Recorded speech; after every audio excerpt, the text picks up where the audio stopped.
Okay. Oh, excuse me. Ah, shoot, I just remembered. I don't have my phone. Let me set that up.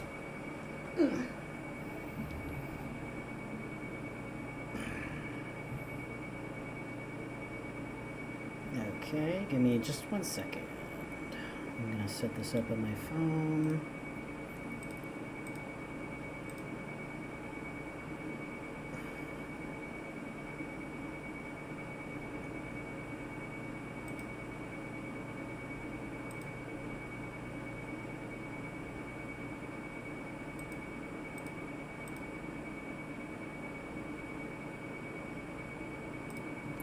Okay, where's the stream? I don't care.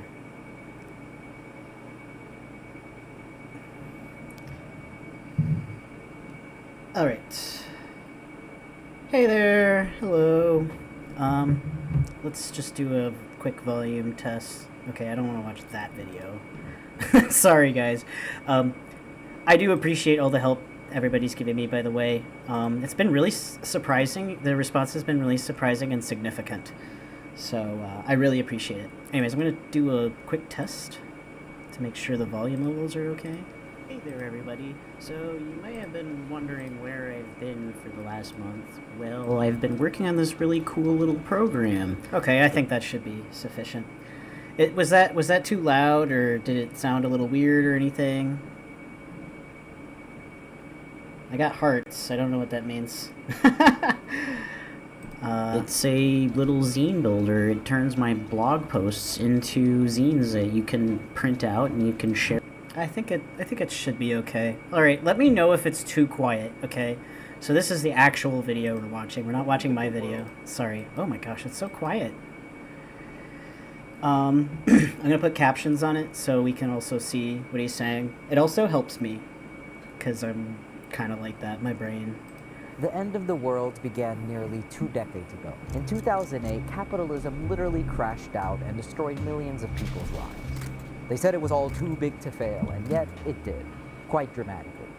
Since the fall of socialism in 1989, we were led to believe that free market capitalism, despite its tendency to export suffering and destroy social safety nets, was the best way to maximize human freedom. Now, I just want to say, first, I want to say that I'm really glad that this guy is covering this subject, but I do feel like this is more like a Gen Z perspective, because in my opinion, when I think of like what really started this whole phenomenon, I think it goes, I think like 2008 was a consequence of, things that were going on in the 90s and reactions to like 9/11 and stuff. I actually don't know a ton about how 9/11 impacted the housing market. That might be something interesting to research and build on. But yeah, I just wanted to preface this by saying this guy really is like, he's right, but he's giving a very Gen Z perspective. And I feel like what might even be a good idea is for me to sit down and actually write like a more historicized account of gaps that he's already kind of showing in his narrative, but maybe he'll cover it up later. I want to stress that's also not a bad thing, okay? It's actually good that he's giving his perspective because, I'm older. I'm a millennial. I was born in the 90s, and yeah, I'm running in the 90s. And, he adds on to that perspective by really focusing on events that really shaped him, like for example the impact of the global recession in 2008 and stuff. I don't know if this guy is American. Is he American? Let me check. Is he something else? I don't know. I don't want to make too many presumptions. Yeah, he's in America at least. I don't know if he's like American, like he's been here this whole time or what, but yeah, so, but I think he is like reacting a lot to that because he was much younger than me when it happened. But yeah, I think that's just really interesting because it's 30 seconds in and we're already seeing this major, potential. There's a gap between the subjectivity between, me and this guy, and I think there's a lot of like exchange and intercourse that's possible here. usually, when I hear human freedom, I tend to think of the universal right to individual self-determination. but I guess I'm just a crazy guy with wacky ideas. So the market collapsed. Though financial capitalism survived, thousands of working class people did not. The destruction of the market revealed some serious systemic flaws that neither the left nor the right could hand-wave away. So what next? Let's start with the left's response to the apocalypse. In the book Capitalist Realism, published a year after the crash, Mark Fisher articulated perhaps the fundamental problem of late capitalist culture: alienation. We're stressed, we're disconnected, we're aimless. This alienation stems from our inability to imagine an alternative to the existing socioeconomic order. I will say that I think that Mark Fisher is a bit mid, but I think that if you take like this kind of approach to like interpreting, his body of work, especially his work in The Guardian and like other journalist stuff where he's talking about like healthcare and stuff, it actually really composes like a much more material, I think, understanding of this nature of alienation through the body. And I think it's also something that's just, now that I'm saying it, it's also something kind of underexplored. Like, again, Mark Fisher has that same problem that every philosopher in this particular network of people really has, which is that people just don't see like what was going on in their material lives and what other things that they were writing about besides the most abstract and the most theoretical. In 2008, when the system had consumed itself in the most obvious and undeniable way, it was, as Fisher famously quotes, easier to imagine the end of world than the end of capitalism. So we indulge instead in our unhappy consciousness. I think Fisher is popular just because he's really accessible to a lot of people, and he's probably like how a lot of people like this start thinking about it. Like, there's definitely a Fisher pipeline if we really want to go there.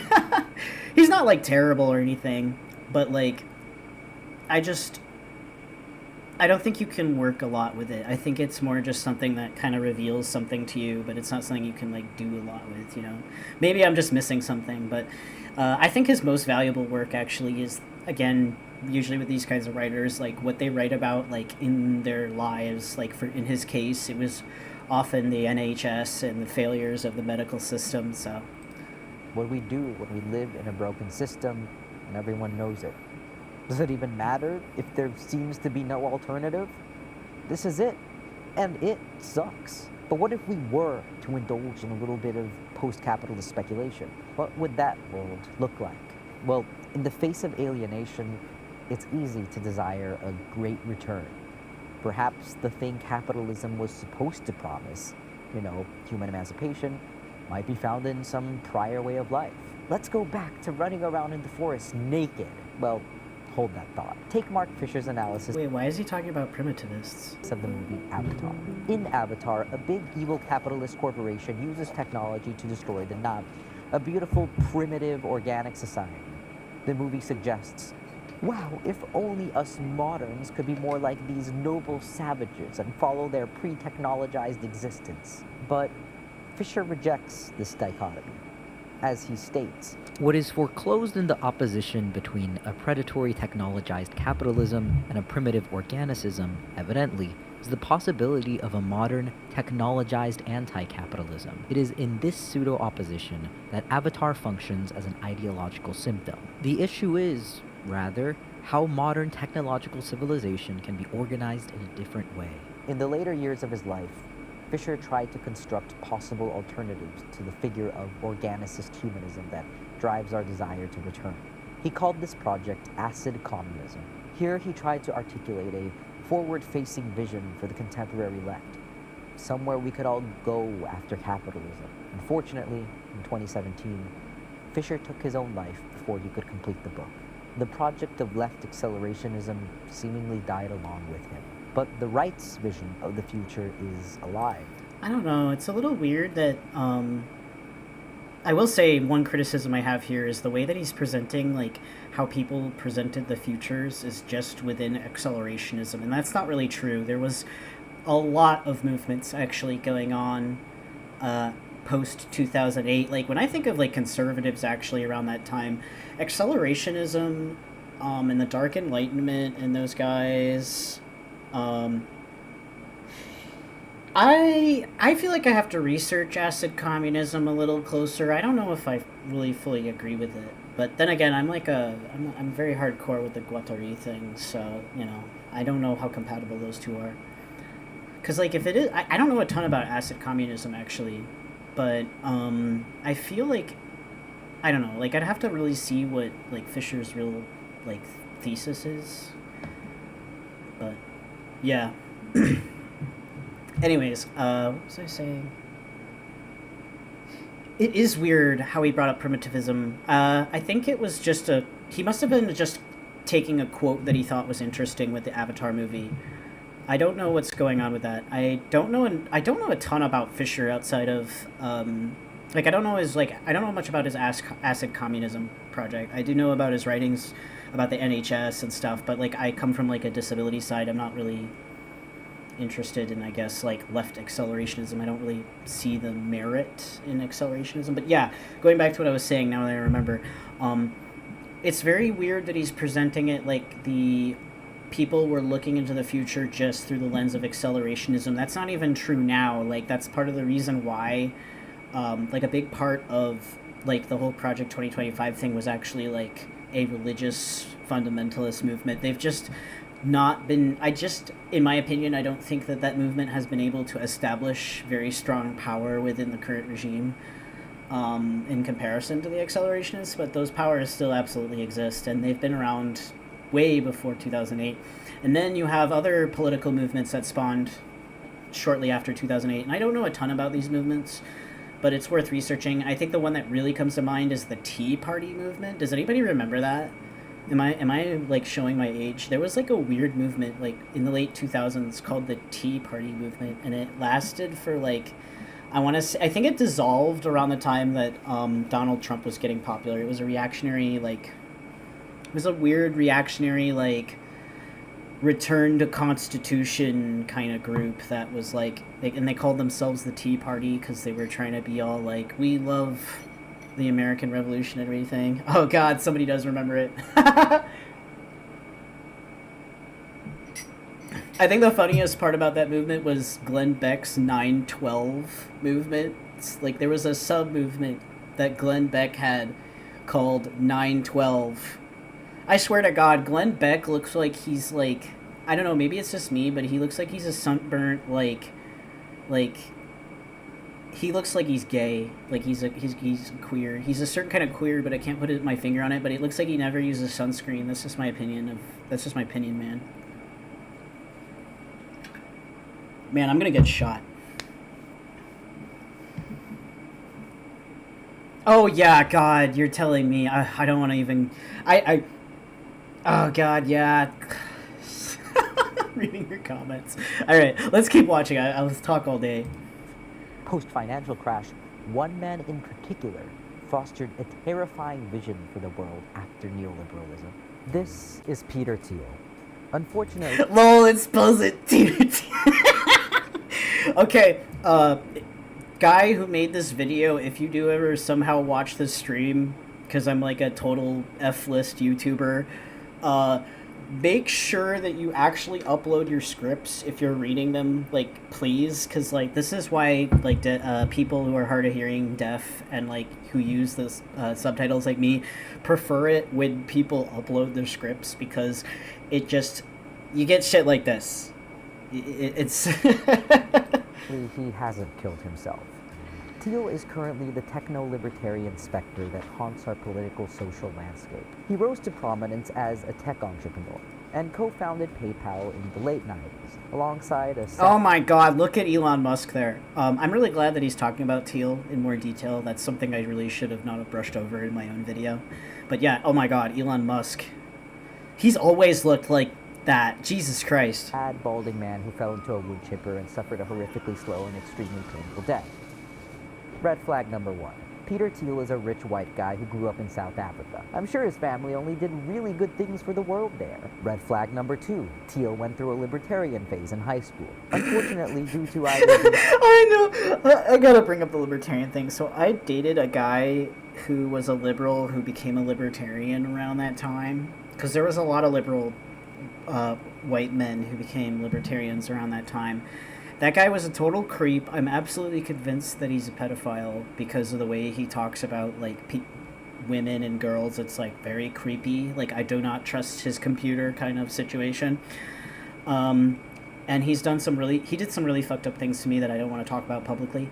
But I just remember, like, when he revealed to me that he was a libertarian, I was in my car, or maybe it was his car, I can't remember, but it was his car. I was sitting in the passenger seat, and we were eating, like, fast food or something, and he's like, so, like, what's your opinion on gay marriage? And I'm like, well, gay people should be allowed to marry. I was, like, 18, 19 at the time, and he's like, well, what if I told you that it was wrong to have a law that makes you married in the first place? Like, why should the state determine whether you can get married or not? And I was like, huh? And he was like, talking about libertarianism, and like, Jesus Christ, that was like really awkward, and I had no idea what libertarianism was at the time. I was totally naive. And then like a few years later, like, he went totally nuts, like, and I don't mean like schizo nuts, I mean like he went like fucking conspiracy asshole nuts. Like, it was actually really funny because a few years later there was this time that I was meeting up with him when I was starting to really start to lose my mind, and I had these delusional beliefs that I was like cosmically connected to a particular person, and that was causing my life to replicate his, and I had to do like everything he was doing or whatever. And I was going to open up to him about this because I was like really self-conscious about it. I knew it was totally crazy, and I told him like I wanted to tell him like I can't stop believing this and stuff like that. And instead, before I could open up about how crazy I was, he started opening up about how crazy he was. He showed me off his brain force. Like, you know, the Alex Jones supplement? He had fucking brain force. And, like, I was like, what the fuck? And then, like, the next day, like, or maybe it was that evening, I don't remember, but we were eating at, like, so, like, in Michigan, they have this, like, little, like, diner called Ram's Horn. And we were eating at the Ram's Horn, and he was like, and I was about to tell him, I was like starting to open up to him again and be like, hey, like, you know, I've had these like really weird experiences. And then he just starts telling me about like how everybody's an NPC and Jordan Peterson predicted X, Y, and Z, and I'm just like, what? And then like, and then later that year, he got in a shit ton of trouble with his friends and family and me when he started spreading like Sandy Hook conspiracy theory shit. So yeah, that's the kind of person we're talking about here. So I'm sorry for interrupting so much. It's just, this is actually a lot of fun. I should do this more. Extremely stupid and or extremely evil, he never grew out of it. Thiel claims to be an avid supporter of human freedom through free markets, but you would think that after unregulated market shenanigans brought economic meltdown in 2008, that Thiel would learn to read the room.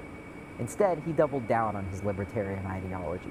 People turning away from free market capitalism after the financial meltdown? No, it can't be that this was a totally reasonable response to the disastrous effects of unregulated profit-seeking behavior. Actually, people are too stupid to govern themselves. In a 2009 article titled "The Education of a Libertarian," he famously stated, "I no longer believe that freedom and democracy are compatible." Nice one, Pete. I mean, that's what all libertarians believe, though. I'm not sure if I agree with this framing. Like, I feel like there's this whole, I know he hasn't gotten into the 2010s very much yet, but like I feel like there's this whole discourse that needs to be analyzed about like the startup culture of the 2010s and its relationship with the tech industry and things like that. Because like I said earlier in this video that like these issues with like, you know, accelerationism and free market bullshit and blah blah blah, all this crap goes way before 2008. It goes way before what Peter Thiel is saying here. We're talking Enron, right? Like if you actually now I will say this, Enron's business model is fucking insane, right? It's extremely complicated. It's something that, like, a very high level you need like a very high level business understanding to really fully understand every nook and cranny of this business model that they were proposing.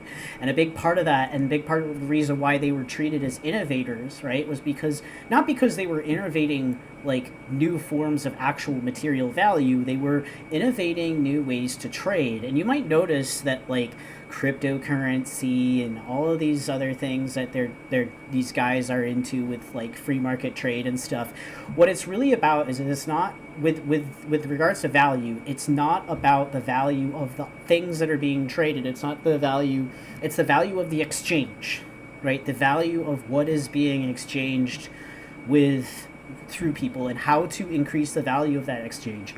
And again, that kind of goes back into my criticism that I brought up in my own video about this subject, where I pointed out that, like, essentially there is a linguistic element. They have an attraction to linguistics and language because they believe everything is codes, right? They believe that, you know, they can produce value in between the trades, in between that shit. So, like, if you encodify that, if you are able to program that, you're able to produce shit tons of value, right? And the way that Enron did this was they produced new markets, right? The one that I know of that they were very famous for was the energy speculation and weather speculation markets, right?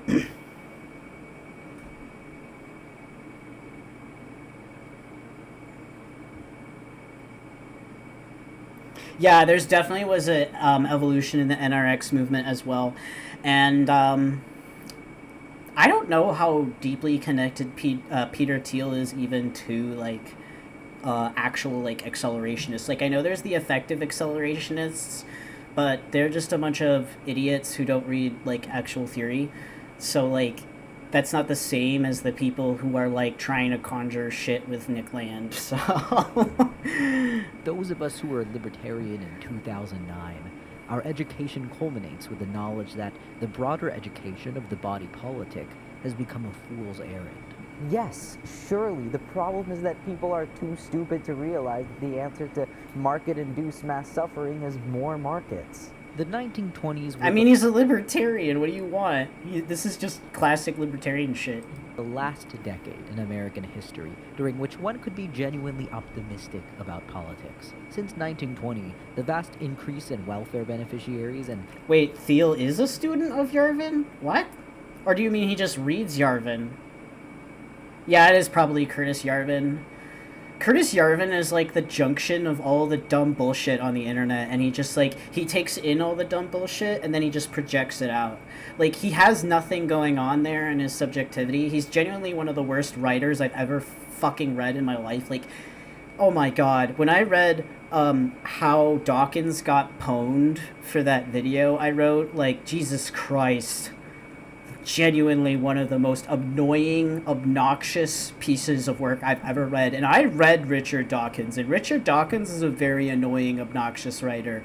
But, like, he ain't got shit on Curtis Yarvin. Curtis Yarvin is absolutely douchebag who thinks he's smart because he reads Wikipedia articles at work kind of guy.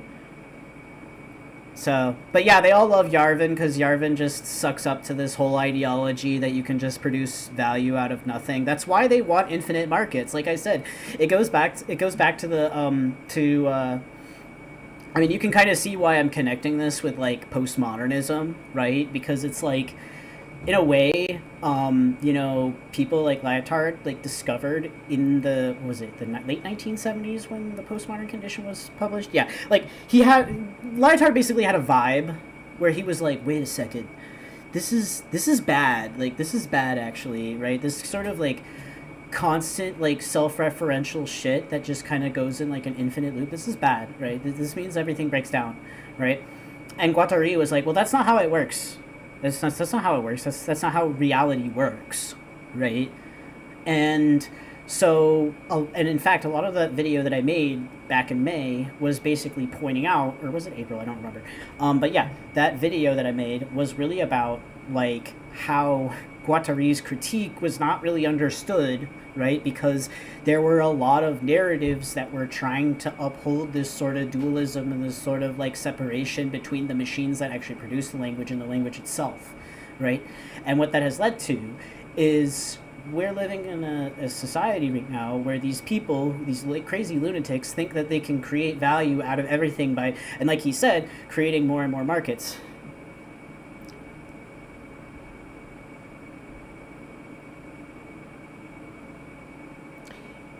Curtis Yarvin gives me very strong Revenge of the Nerds vibes. Like he's not somebody I feel safe around as somebody who was born as a woman. I'll just leave it at that. The extension of the franchise to women, two constituencies which are notoriously tough for libertarians, have rendered... We get it, you're gay and you're pissed off that women exist. ...the notion of capitalist democracy into an oxymoron. Oh, those pesky women and poor people. Why can't they just understand that a system that disproportionately harms them is actually really good for them? Because billionaire venture capitalist Peter Thiel said... Well, he's not saying that it's very good for them. He's saying that, like, it's not good overall. And really, like, these people, libertarians basically believe that because they should have infinite freedom, that they should be able to do whatever they want. So they're kind of just, like, trying to conquer everything. So it's not surprising. So I guess I just don't like this guy's framing. Like, I don't know if I'd watch this guy in the future, like, outside of, like, watch parties or something. Well, Pete is the one with billions of dollars, so he must know a thing or two, right?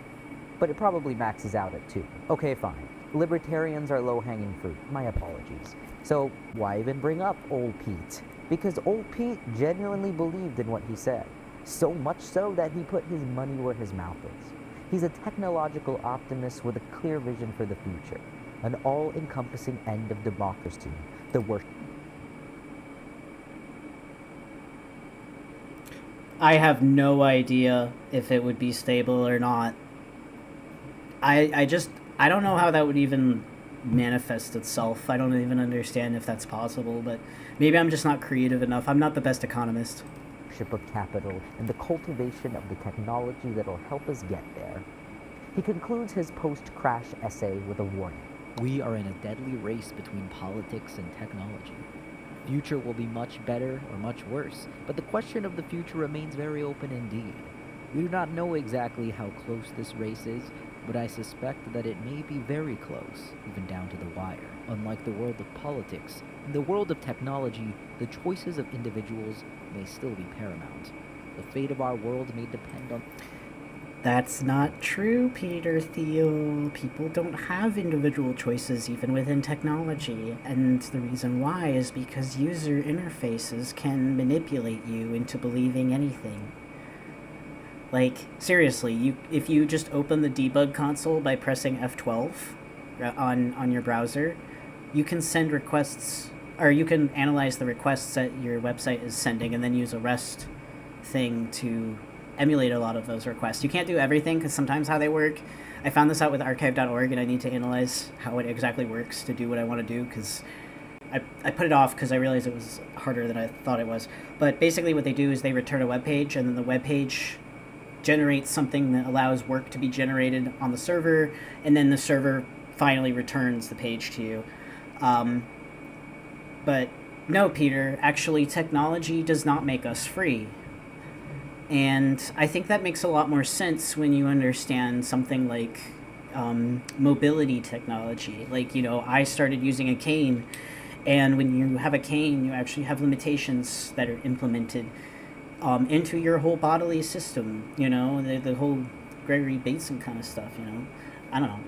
I was just throwing that out there. I haven't read the Ecology of the whatever mind yet. I need to read it.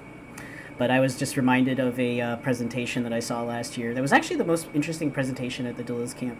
But I'm distracted, totally distracted. But yeah, no. So, but no, like when you have a cane, like you have a change in your system. Your system works differently. It's not better. It's not freer. it's a different organization that may be or may not be better for you. And that's why, for example, some people who have mobility issues prefer to use like a wheelchair or a walker or whatever. They're different tools that offer different things for different people. And I like the cane because the cane is, my mobility issues aren't so bad that I would, rather have a wheelchair. There's a lot of restrictions that come from having a wheelchair and things like that, and I have the choice to be able to use a cane, so I just use one.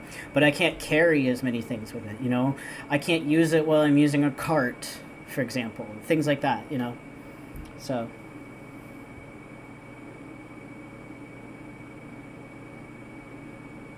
Oh, I think I see what you're saying, Spiky. The effort of a single person who builds or propagates the machinery of freedom that makes the world safe for capitalism. Thiel Well, he doesn't even care about freedom then if he was caring about capitalism, but... would spend the next few decades becoming that single person. He, alongside others... Wait, I thought he wrote that in 2009. It's not even been 2 decades yet. Okay, I think it's just bad writing.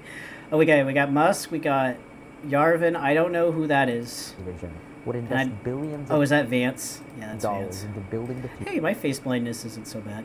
Future we now occupy. Both Peter Thiel and Mark Fisher believed that even at the end of the world, a technological future was still imaginable. But while the left has failed to organize around an alternative, Thiel and his billionaire buddies have put their money and their actions where their mouth is. Yeah, and I want to point out that they have an advantage in this war. They already have essentially the regime to be able to establish and build on. It's just, they just need to do a couple things while we need to rewrite everything. That's why it's so hard. The world is ending. Rejoice and be glad. Surrender to the depressive hedonia of the techno-feudal goo cinematic universe. The world you were born into no longer exists. The time has come for an indefinite end time. The end of history has come to an end. Oh, no. Is this what all of human history has led? Oh no, is this what it's leading into? Bots, spam bots, art bots, sex bots, shit bots, milk bots, bots that can do everything except the things that no one wants to do? Okay, I'm just gonna tell you this. If this is the view that you have in the world, with like the bots just overwhelming you, touch grass. Like, I'm telling you, like, and the best way to touch grass is to interact with local artists in your communities, right? I know this is a little harder if you're rural, but if you have access to a metropolitan area, find out what art events are happening and get to know some of the artists there. I think that's a really good just pro tip in learning new people and socializing, because I'll tell you right now, most artists, especially the really weird ones, they're like you. They're weird, they're not neurotypical, they're neurodiverse, a lot of them are wackos like me, so, and even when they're not, they tend to have a very interesting perspective on life and tend to be very decent people. Don't give a shit about what's online. I'm not talking about the online art communities. I mean, what's in your backyard. And it's not going to be like, roses and daisies the whole time, but highly recommend. And they may or may not be destroying the world. But the world was already coming to an end anyways, right? We're in the end times, as in literally the time of ends, the end of democracy, the end of the world, the end of human life as we know it. But how did we get here? Where are we going? What can we do about it? Who controls the future and how can we get it back?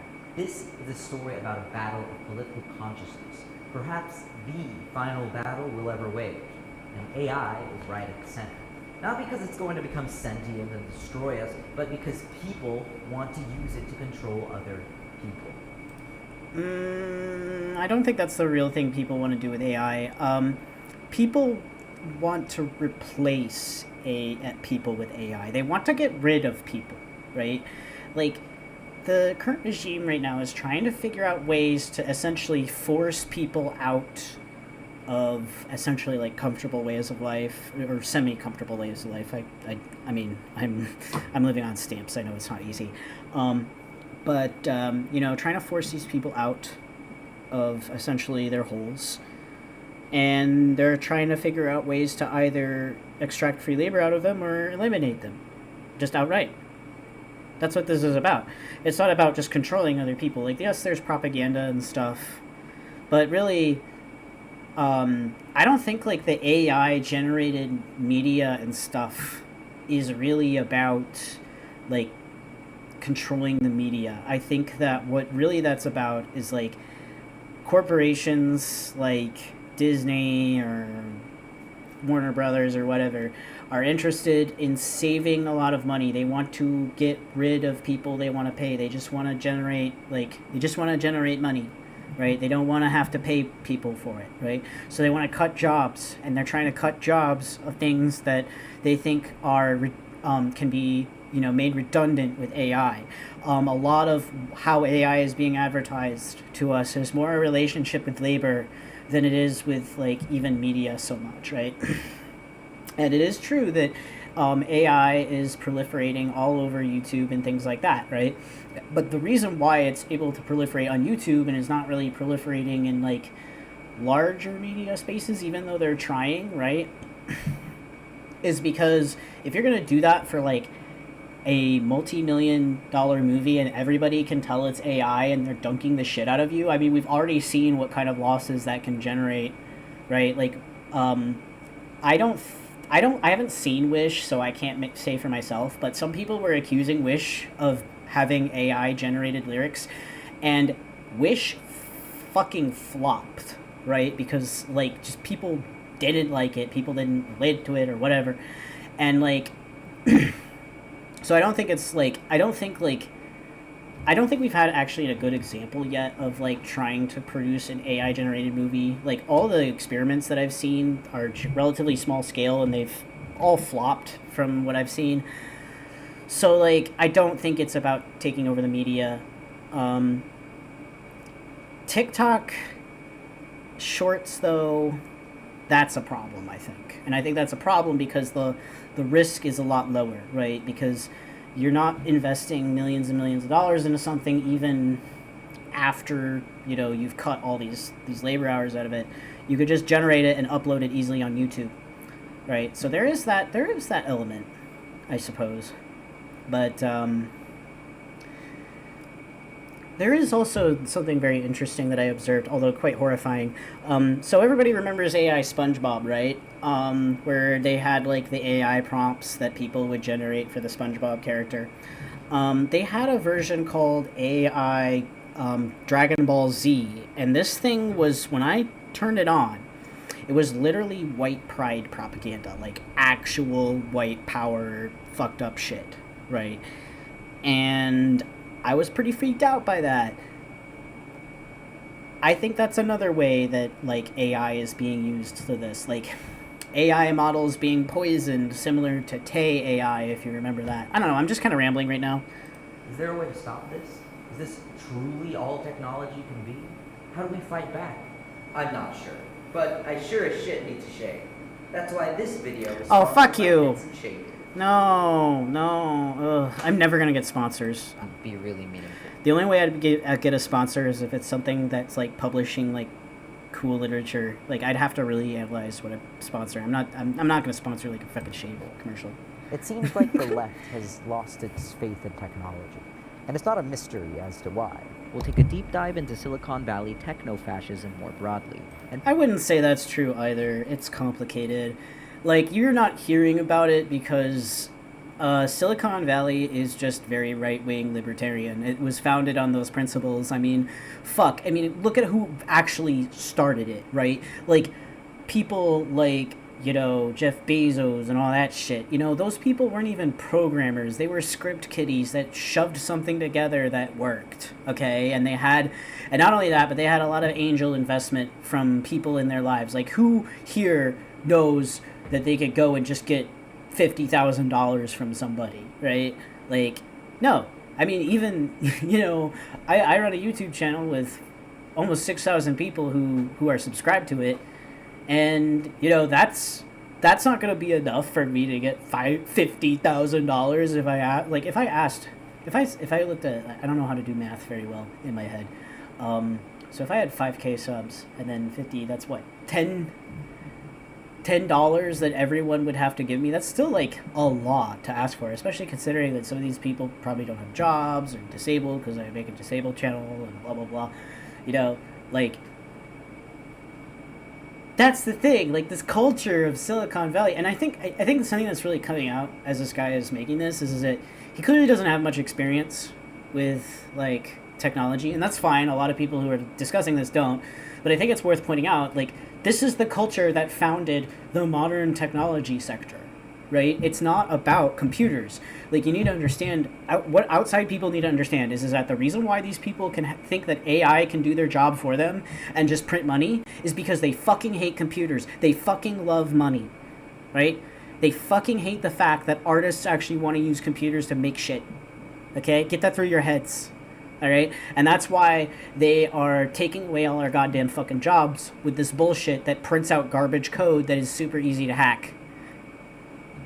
So, touch on the ways AI development consolidates power in the hands of a small group of techno-fascists, giving the technology world historical political stakes that requires more than a simple critique of it. Though the digital coup threatens our lives and our futures, it is not inevitable. Through the organization of labor and the building of alternative institutions, we can and we must reorient the function that technology plays in our world.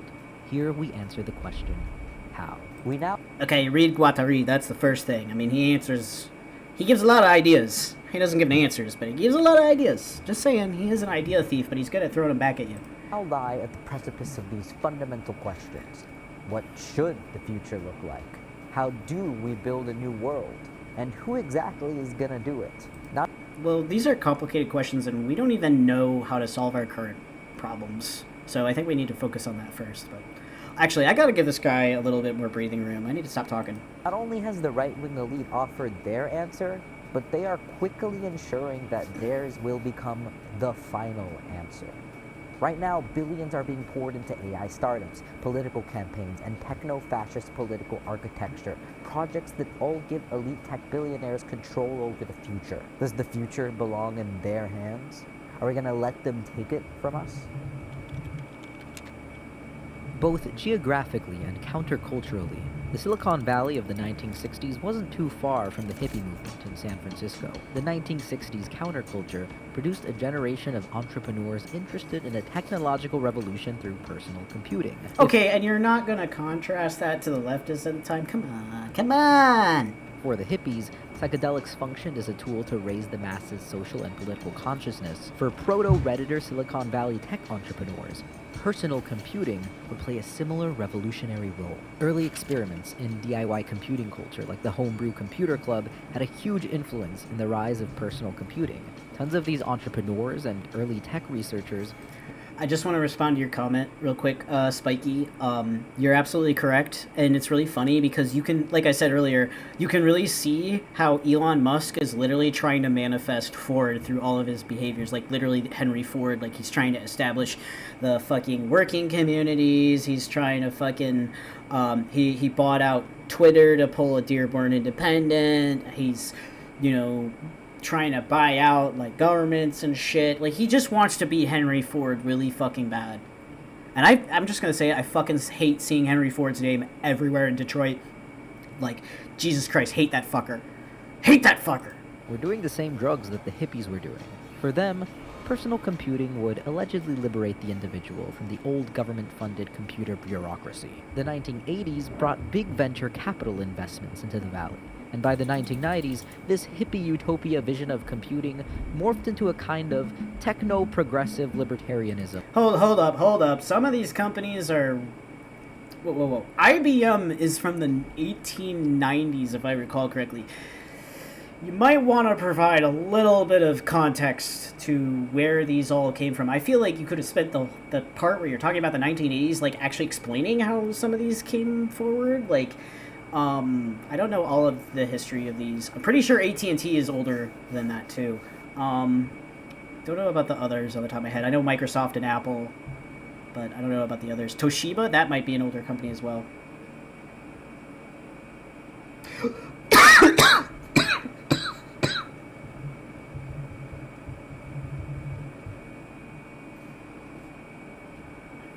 You are so real, Deb.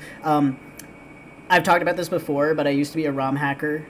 In my teens, I made a ROM hack called Pokemon Jupiter version, and that ROM hack. Like, I'll just say it right now, I was never very good at ROM hacking. I'm not the best at, like, looking at the retro hardware, but that's what made me love computers. Like, understanding how those crazy primitive computers worked, and understanding, like, memory, and like, understanding, like, where different things related on the bus, like, learning what the bus was blew my fucking mind, because I learned everything as an emulator, which it has everything in a single memory space, right? And on the actual cart, right, and the machine, the memory is actually split between different parts, and the bus communicates between those parts. And that's an important difference, because the read times are actually different depending on what part of the machine we're talking about. But that's what's so cool about it. And this is what I mean, that these guys don't actually like computers. Like, most of the people that were actually successful from this era really established a relationship between the consumer, the user interface, the semiotics of the user interface, and the machine itself. Like, really, the personal computer revolution, right, was a revolution in the semiotic developed between, you know, the user and the machine, that was mass produced by this shit. Oh my gosh, I wish Guattari was still alive. Like, I'd love to hear his thoughts on this, but he's dead, so.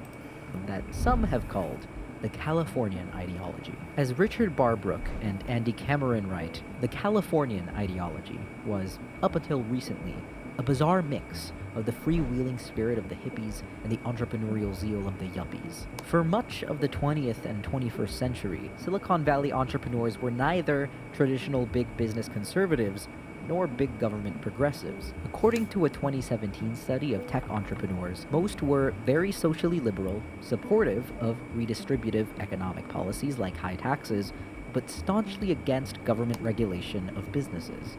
So, tech people were totally fine with gays and taxes, as long as they get to do whatever they want with whatever remains. Given their socially liberal stance and openness to progressive tax policy, tech formed a seemingly natural alliance with the Democratic Party. There was kind of an implicit deal. Tech people promised to politically and financially back the Democratic Party, and Democrats promised to do the same. In the 80s and 90s, pro-tech... Oh, you know what I fucking hate about Chromebooks? The fact that it's really hard to slap Linux on them. They're, like, basically bricks. I knew a parent back when I lived in Michigan who, she consulted me to see if she could convert her kids' Chromebooks that were donated. Or not donated, she bought them from the school, and they still have all the fucking limitations. They totally ripped this poor woman off. I mean, she's an asshole, but they still ripped her off. And, basically, you can't slap Linux on these things. And when I found that out, I was like, what the fuck is wrong with these things?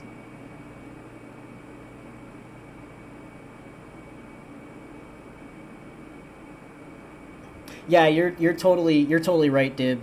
That's totally 100%. Like, it's like we've had this conversion between, like, the weird nerd to, like, who likes to, like, program stuff, and the little queer or the little woman who's just like, ooh, I like doing this, to, like, these assholes who want to make money.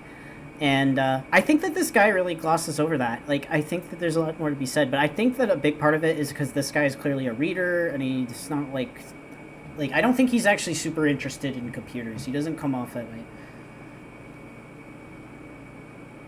I don't know how Chrome OS is actually built. I think they use, like, some kind of, like, weird processor or something. It's not like, so, like, a little bit about how at least most computers that I know work, that you're going to be interacting with on a desktop or a laptop. So there's a processor, right? And the processor has a set of commands that it can do, right? And these are very simple commands. And there are things like adding and subtracting and moving things around in RAM and all a bunch of other stuff, right? So there's typically, with consumer computers, there's two instruction sets that you'll usually encounter. And consumers understand this as the difference between, like, Intel and ARM. Right, so Intel has more instructions, it's more dense, right, and it has more specific things, and ARM is kind of like a reduced architecture that has, like, everything it needs, and that's it, right? Now, what I am guessing, I haven't researched it, but what I'm guessing is that Chromebooks probably use a unique architecture that uses different commands on the processor than what these expectations are, that most Linux distros would be familiar with. And that is probably my guess. They may have some kind of like low-level lockout chip or something. I'd have to really look into it, but if I had to guess, that's probably what it is. They may have designed some kind of specific processor to try to optimize both. Like, you got to understand, these decisions are made in a multifaceted way, typically in the industry.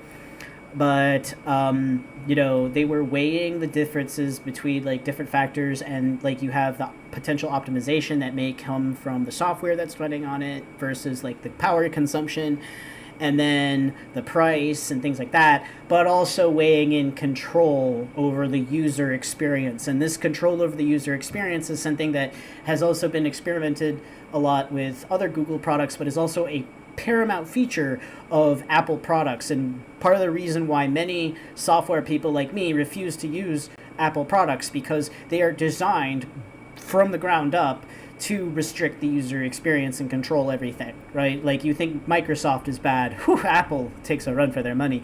Microsoft is just really dumb with everything. That's my opinion. Tech Dems were colloquially labeled Atari Democrats. In 1991, then-Senator Al Gore pushed for legislation like the High Performance Computing Act, which helped jumpstart internet adoption across America. But what really solidified tech's transition from cosmopolitan DIY hobbyists to the giant mega monopolies we know today? Well, as this little thing called the internet started to gain popularity in the 90s and 2000s, wealthy investors wanted to get in on what seemed to be an emerging economic revolution. Tons of hype and investment were poured into online. Oh, okay. Thank you, PJ.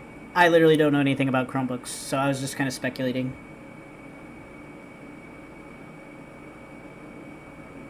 Shopping startups. Some you might recognize, like Amazon and eBay, but also tons of other .coms that we've relegated to the dustbin of history. Flooz.com, Gadzooks.com, Boo.com, Beans.com? Wait, but what happens when you pour tons of speculative capital into a bunch of companies that fail to return a profit? All the investment hype in new, useless internet companies culminated in the dot-com crash. In moments like these, I'm reminded of the words of Cory Doctorow. Tech bubbles come in two varieties: the ones that leave something behind, and the ones that leave nothing behind. The few companies that did survive the dot-com bubble, like Amazon or Google, suddenly occupied a larger portion of the market share. With competition out, they could finally dominate. Post-dot-com, Democrats in the 2000s still stood by tech's side. Even post-financial crisis, Barack Obama enthusiastically championed Silicon Valley as a key ally in rebuilding the American economy. Basically, if we want to win the future, America has to outbuild and out-innovate and out-educate and out-hustle the rest of the world. I think one thing that's worth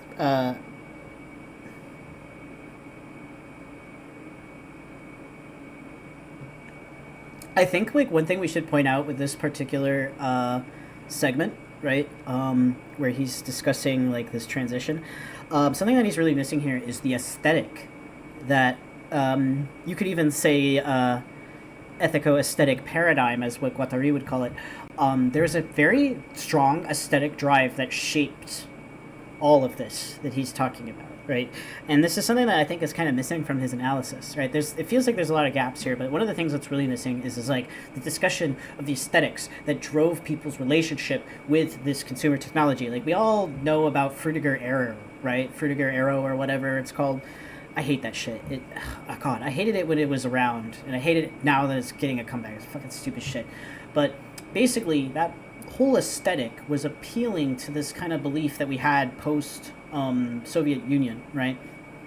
So from my perspective as a millennial, what I experienced just like growing up through this was like the Soviet Union fell a few years before I was born, and so there was this energy of optimism. Like, the 90s was so full of consumption. Like, when we think of 90s nostalgia, we think of all of the stupid plastic shit that they were selling us. Like, that's part of the reason why I emphasize Pokemon on my channel, because the way I like to frame Pokemon is that it was this kind of weird indie game that turned into this crazy marketing machine, right? And when you were like 5 years old, when it came to the States, it just kind of blew your fucking mind, and it was just like, what the fuck is this, right?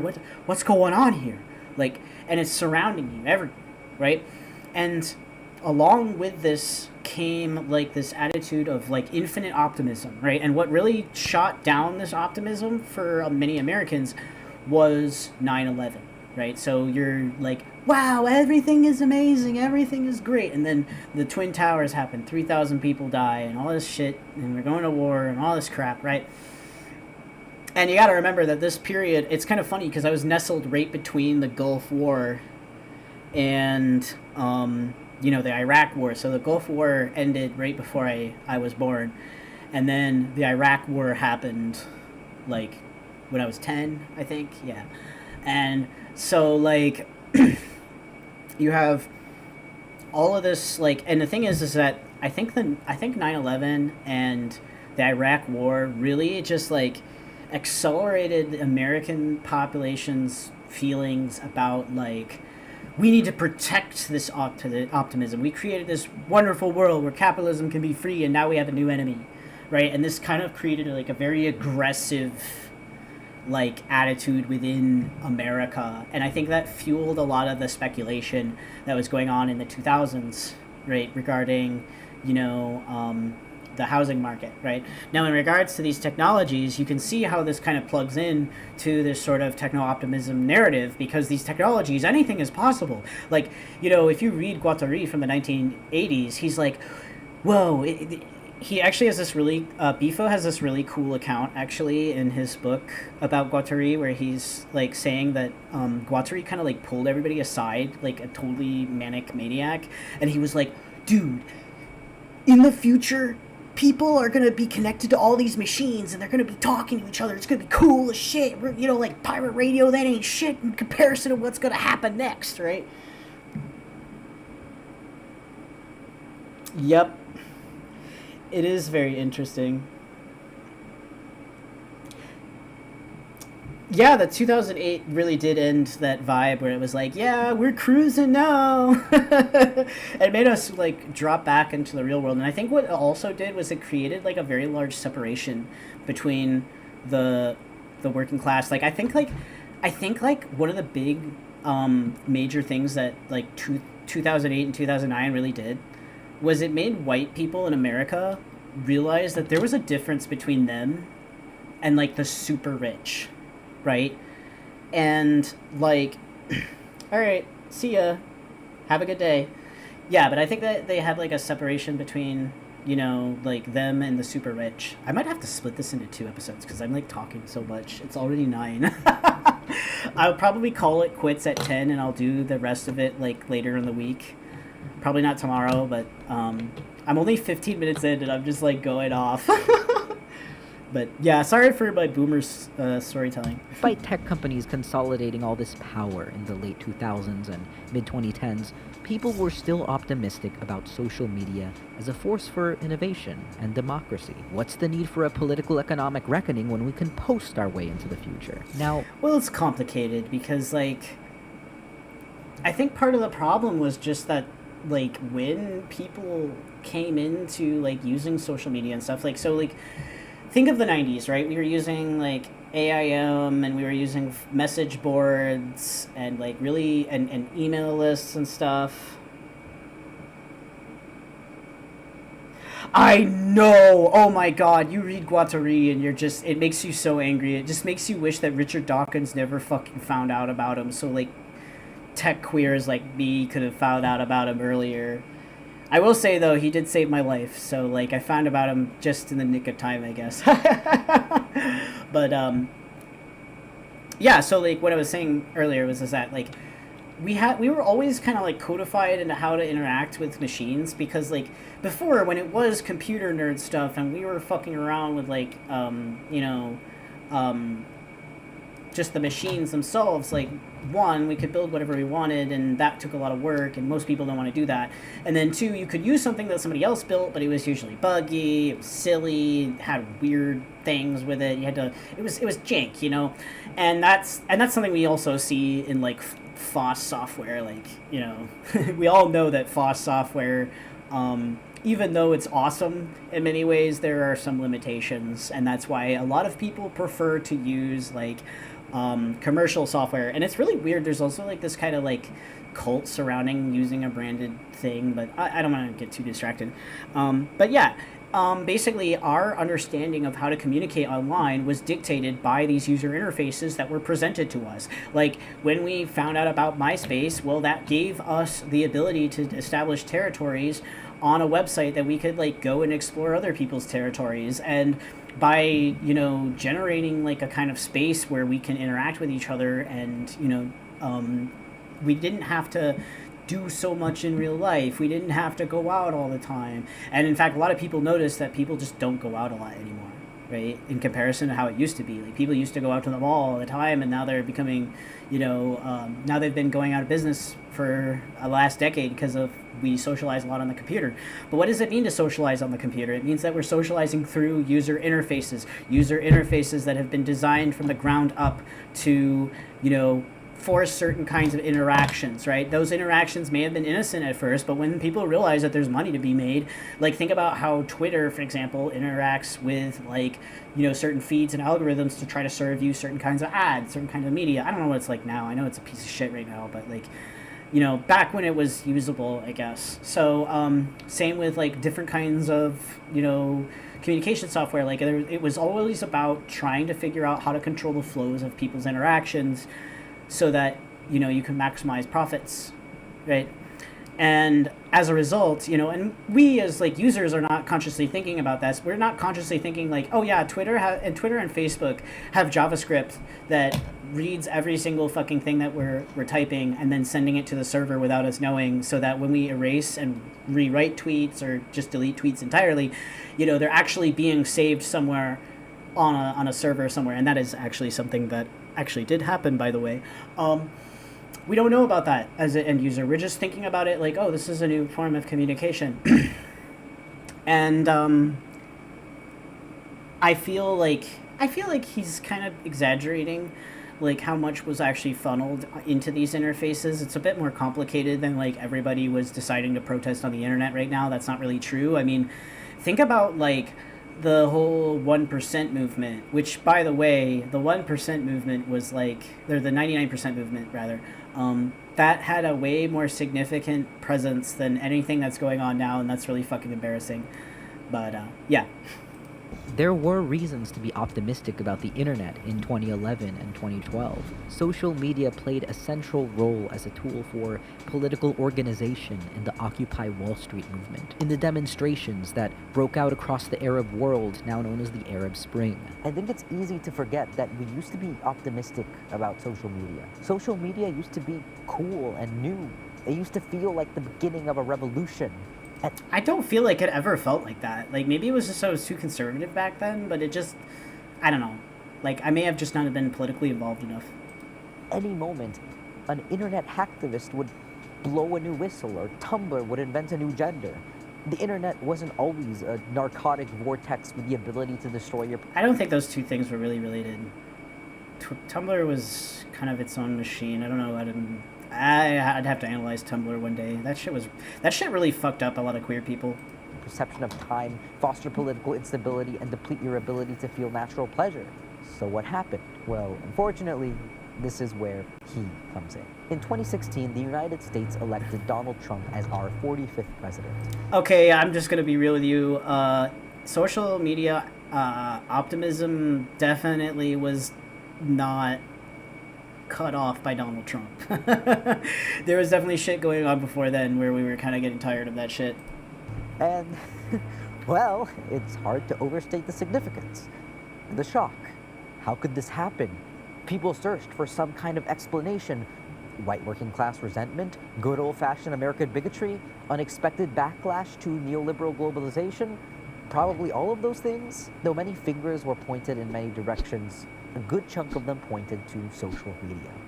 According to things like evidence and research. In 2016, political misinformation was rampant on social media throughout the election cycle, especially... Okay, so something that, I don't know if he's going to bring it up or not, but something that's really important to understand about the 2016 election cycle is that there was also an experimental form of marketing and advertising that was going on social media at the time, where they were basically doing very highly targeted micro advertising. So, like, you know how, like, sometimes you get, like, mail in your spam box that's like, do you want to buy this shirt that has like your family name on it with a bunch of cheesy slogans on it?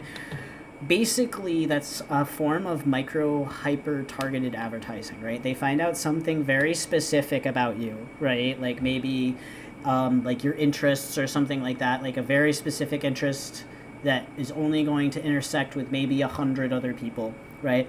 And they find that with your like age group and whatever, and they essentially produce a bunch of micro advertising campaigns everywhere that essentially you can think of it actually as like a very deterritorialized form of political, you know, campaigning and advertising, where essentially all these tiny little nodes are spread out everywhere, and you know, it has a much higher impact than just like what we see from more traditional advertising campaigns, because they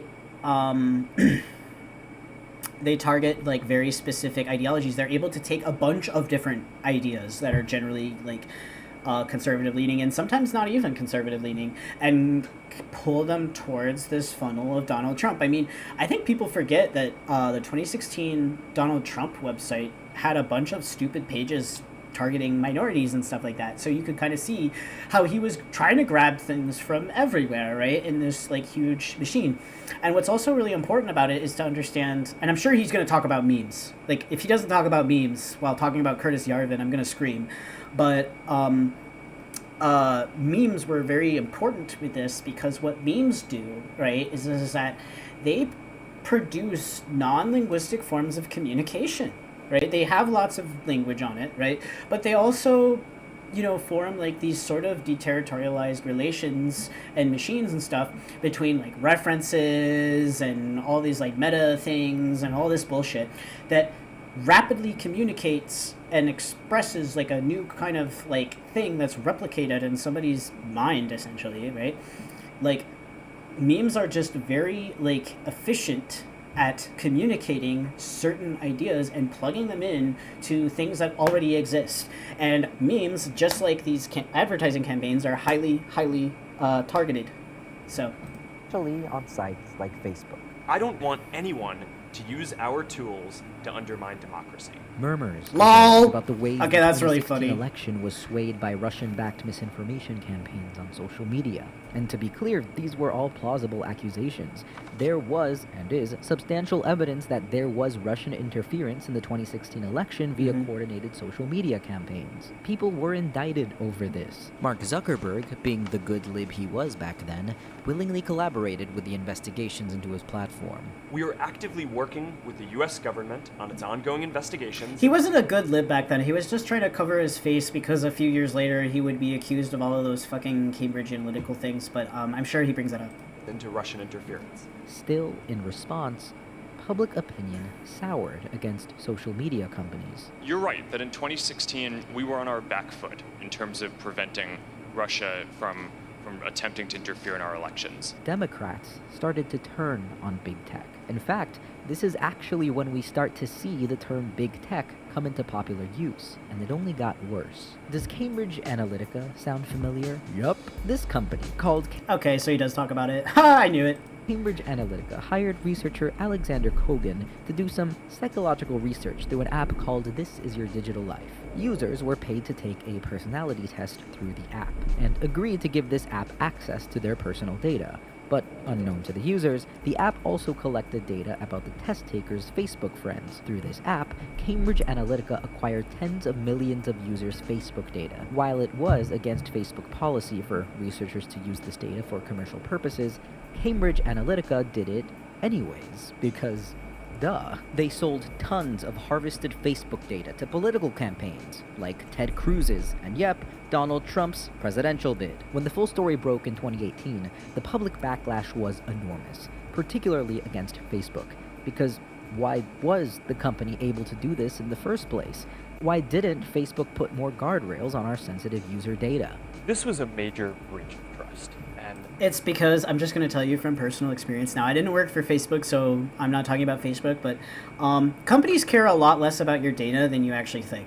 They really don't care that much, right? They say in their policy that, oh, we shouldn't do that, but they don't actually audit it. They don't actually check. They don't actually care, because if they cared, it would cost a lot of money. Like, if you think Cambridge Analytica was the only company that was doing this, you're out of your fucking mind. They were all doing this, right? Or the majority of them were doing this, because that's how they make their fucking money.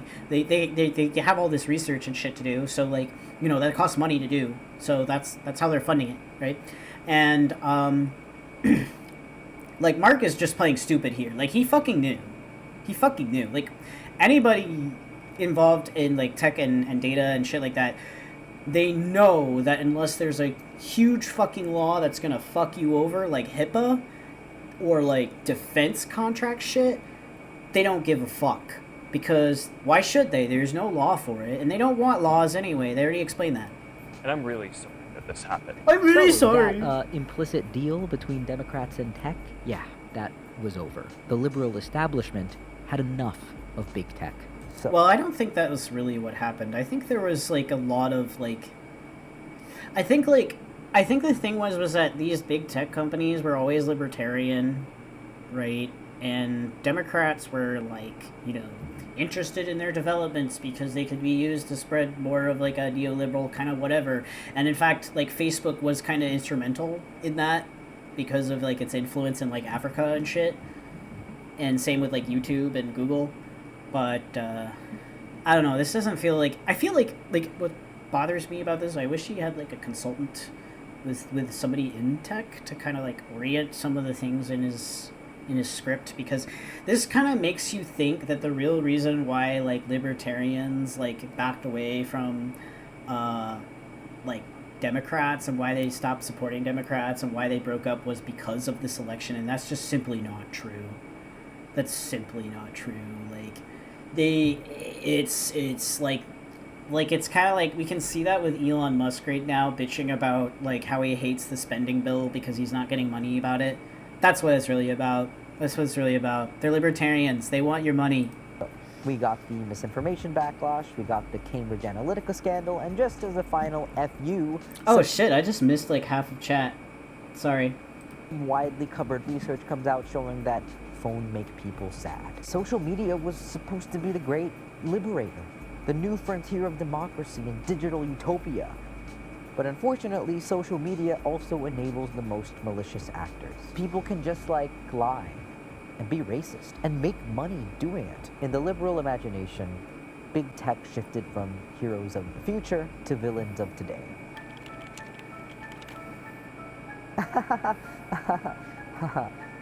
Has anyone else noticed that this is not normal? Available now as a Christmas ornament. $22.99. The hashtag activism of the 2010s is no more. Since the first Trump administration, the divorce between Democrats and Silicon Valley has allowed flourishing alternative ideologies to fill the lib-sized hole in the heart of the tech industry. How is it that someone like Elon Musk can go from rainbow capitalist to techno-fascist? How is it that... I mean, he was always a fascist. Do you know anything about his family? Okay, sorry, I know it's not hidden. That's the problem. I know he's trying to introduce a thesis, but... Mark Zuckerberg went from apologizing for right-wing misinformation to donating to Trump's inaugural fund. Some have... Okay, to correct you a little bit, Spiky, the information, or the data is useful, right? The data is very valuable, actually.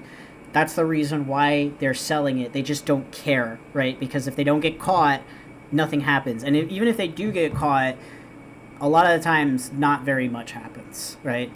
Also, I kind of wonder, just off topic, but I wonder if this guy is going to talk about the Myanmar Facebook genocide. It's kind of off topic, so I don't know if he will, but just in case you didn't know, Facebook actually was completely complicit in an actual genocide that happened in, I think, like, was it 2017 or 2019? Sometime around there.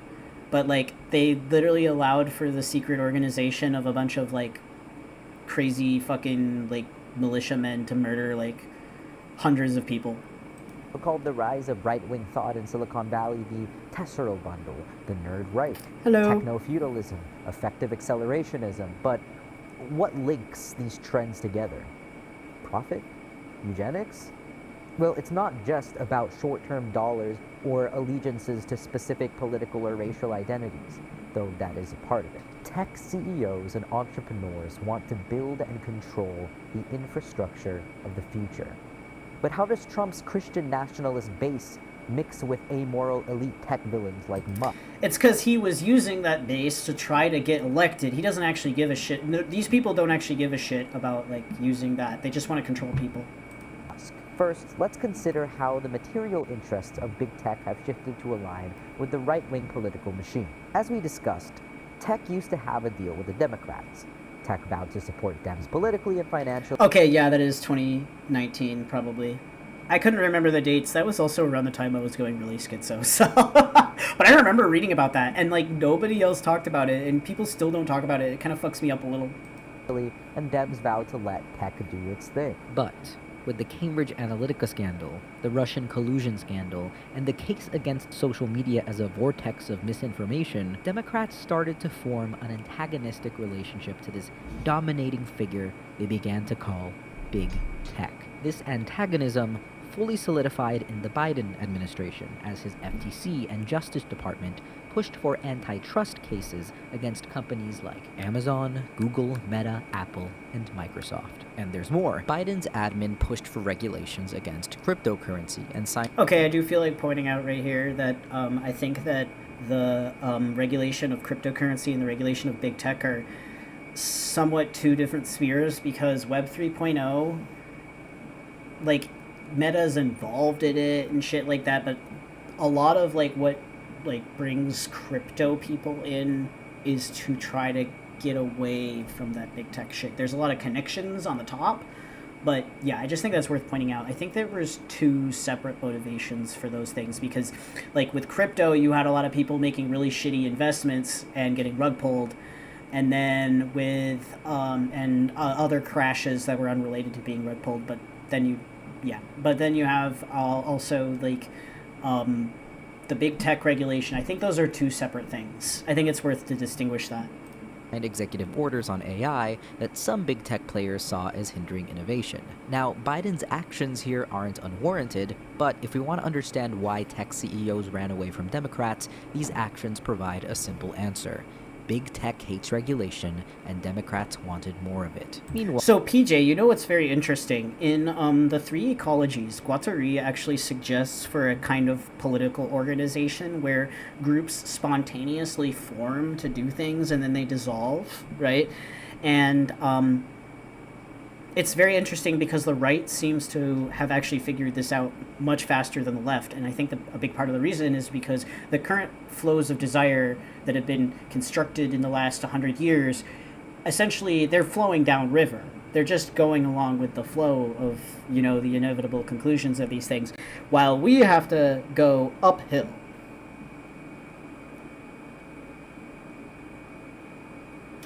Yeah, I agree, Spiky, but I will just say this, they co-opt everything. They're like chameleons. That's why they can go from like being pro gay rights to being fascist and openly fascist and shit, because they're just trying to buy shit. Like, you know, when like the thing with Musk is that, for example, he started to lose his base from liberals after he started to have some really fucked up like interactions with people. Like, I remember the thing that made me really hate Musk. Like, I didn't really care much about Musk either way until this incident, but when the children got like stuck in that cave in Thailand or whatever, right? And Musk was pissed off that there was a diving expert that actually saved him before Musk could do it, and he like accused him of being a pedophile and all that crazy shit, right? That, like, Musk had a ton of incidents like that leading up to 2020, and then he just was like, fuck it, I'll just go mask off. I'm tired of this shit. It's not feeding me anymore, right? But the thing with Musk is that Musk is so rich, he doesn't really care about his companies. He destroys everyone he touches practically, and he just cares about his own like his own like self-image and stuff. which is funny because he's really bad at preserving it. But While Republicans started flirting with big tech, they offered big. I don't know if I would say ontological anarchism. He's more about.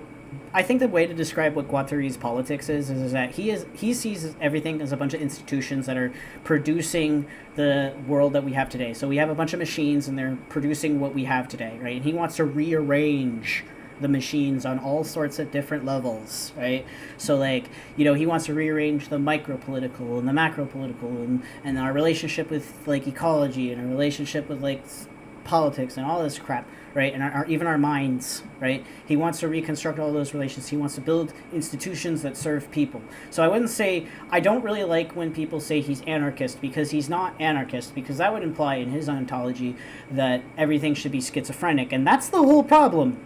These accelerationists are trying to make everything anarchist because they know that the problem with anarchism is that with no structure, you can like essentially assert a structure like through the micro interactions, right? Like really what forms the structure of an anarchist society is the relations between the people, right? So they're trying to control how people interact with each other, because controlling capital is controlling like, what people want to spend their stuff on, so.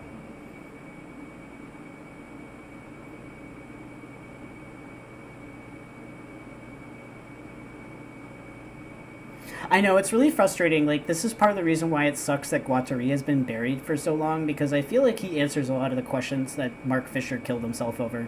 Tech freedom in exchange for their good graces. Play nice, and we'll let you make your money. Consider the case of Zuck getting cucked. Remember when Trump threatened Mark Zuckerberg with life in prison for taking down COVID-related misinformation on Facebook? I wonder if that has something to do with Zuckerberg's donation to Trump's inaugural fund, or his announcement that Facebook would stop fact-checking information. What a weird coincidence. Sure makes Zuck look like a little right-wing cuckboy, huh? Isn't it so awesome that the president is threatening non-government entities to do his will and then bragging about doing so? It's no wonder other Silicon Valley CEOs fell in line. They're all the worst type of nerd. Yeah, but an institution isn't like the same thing, I think, as a temporary hierarchy. I think like I mean, I guess. I don't know. I think what Guattari is proposing is more structured than what most anarchists are proposing. Like, most anarchists think that these like institutions will produce naturally or on small scales or something like that. I think Guattari is not opposed to larger scale organization or things like that. He's certainly not like fucking meme glasses guy, right? I mean, he is meme glasses guy, but I'm talking about the meme about the guy who's how are anarchist glasses made or whatever, right? I don't really think he was an anarchist, but I think he saw value in anarchists as well as seeing value in, more structural, communists. It really just depends on what they were trying to achieve, and I think that but I think he leaned more towards the anarchist side. I don't like calling him an anarchist though, because he really wasn't. I don't think. I think he was more structured than what an anarchist is. Resentful and power-hungry, but cowards at heart. But while Trump had to use force to put the lib-leaning CEOs in their place, there are other nefarious Silicon Valley forces in the American government playing an enthusiastic role in Trump's vision for the future. Remember that Project 2025 thing that Democrats warned about for the past year that Republicans said was a stupid conspiracy theory? Well, there's been tons of work to outline the different aspects of what Project 2025 seeks, but probably the most central part of the project involves a vision of governance that concentrates American state power into the executive branch. Basically, restructure the government to give Trump as much control as possible. And then he can do whatever he wants. I do think that it's worth pointing out, though, that the Democrats absolutely stole all of the fucking hard work that a ton of people that have been researching this project since at least as early as 2021.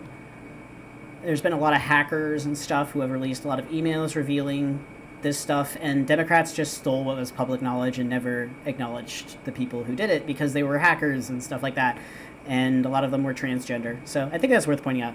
It involves firing bureaucrats, replacing government workers with Trump sycophants, and undermining all constitutional checks on the executive. Sounds scary, huh? Yep.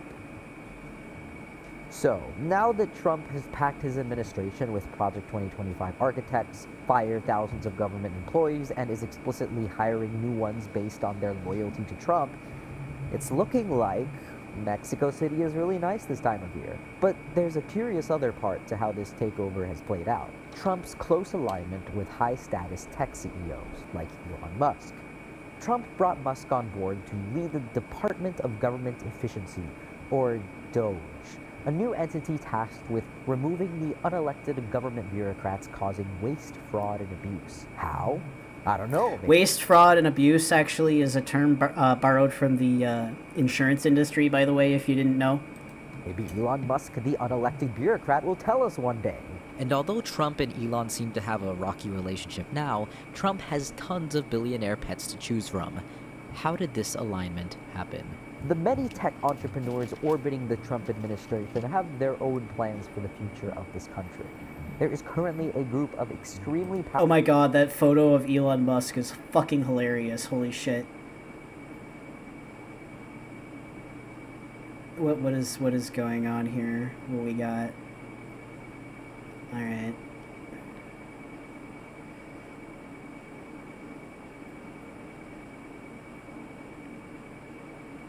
Yeah, this is pretty accurate. The one thing I did want to point out, so if you're not aware already, and what this guy seems to be alluding to, is that the current regime is not run by Donald Trump, okay? Donald Trump is, like, not the bad guy alone, right? He's more like a puppet that is being controlled by all these guys. That's why they want to have all the power in the executive branch. Because if they have all the power concentrated in the executive branch, they can just puppet Trump and get him to do whatever they want, right? So essentially what's really important to understand is that ever since he's been elected, there have been internal battles going on within all these like pop-up organizations that they've set up to try to seize control for their own means. Like, these guys are not all working together. Some of them are friends, but think of it as like a Facebook group. Like, some of these people hate each other. Okay? I don't know any drama between these guys on the top of my head, but like in the larger sphere of things, right, there is a lot of heads going on, and I think that's really important to point out.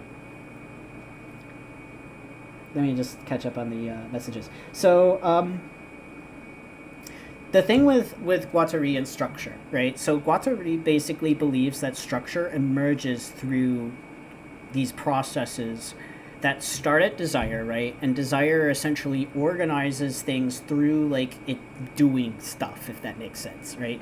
So that's what creates structure. So when we look back, right, and we see it, that's what forms structure, right? But what happened first? Well, desire, right? And that's the real reason why he is like post-structuralist, right? Because he believes that, you know, essentially, if you believe in like this sort of structure that is holding things down, you have to keep repressing desire in order for it to continue working. That's part of the reason why these guys' plan is going to inevitably fail, because whether it be the people or it be the ecosystem or whatever, right? Everything is their plan to create this like perfect society for them is only going to last a very short period of time, because they are going to have to repress so many things in order to enact that structure, right? So really what Guattari believed with structure is that, you know, structure should really, in my opinion, the way I interpret it at least, is that he believed that structure should serve a purpose. And if it stops serving that purpose, then we should create a new structure to serve a new purpose, because we're seeking that purpose because of desire. So that's my opinion on that. Let me just catch up to see if anything. Yes, it's just an inner power circle, and it's not stable at all. It's still not stable. And the falling out shit that we saw in the first presidency, I need to analyze the first presidency a bit more, but I was like going crazy when that was happening, so. Powerful Silicon Valley billionaires who seek to transform American governance, a group that wants to turn the state into a startup, replace the bureaucracy with chatbots, and function as an advisory board to CEO King Trump. Does this... Well, he's not really the king. It's more like he's a puppet. And I also want to point out, like, again, the chatbot thing is just to cut money. They want to make us slaves. They don't want to make us interact with chatbots. They want to make us slaves, because less people serving the chatbots, less people. You get what I mean? And also, chatbots are a good way. So, like, part of the reason that we've seen, like, a transition in, like, customer service where it takes, like, forever to fucking connect to a person is because those user interfaces are designed to divert as many people as possible away from the human that you're trying to call, right?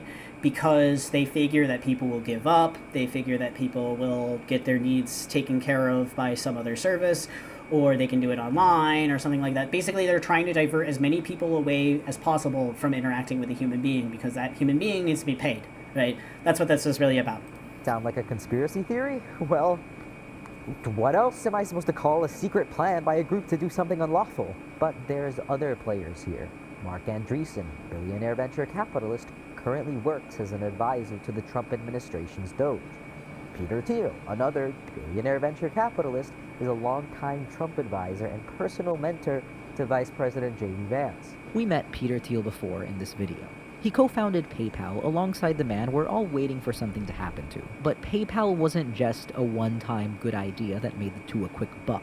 PayPal was about building a specific vision of the future. It's also about building a specific relationship that people have with money. I think that's really important to point out, right? Because PayPal wanted to essentially transform, so like something to understand about tech industry in general that I've been talking about quite a bit, right, is that the way that the tech industry actually makes money, right, is that it puts little interfaces in between various things that we do, right, and it has a little machine that generates value or takes value from transactions and things like that, right?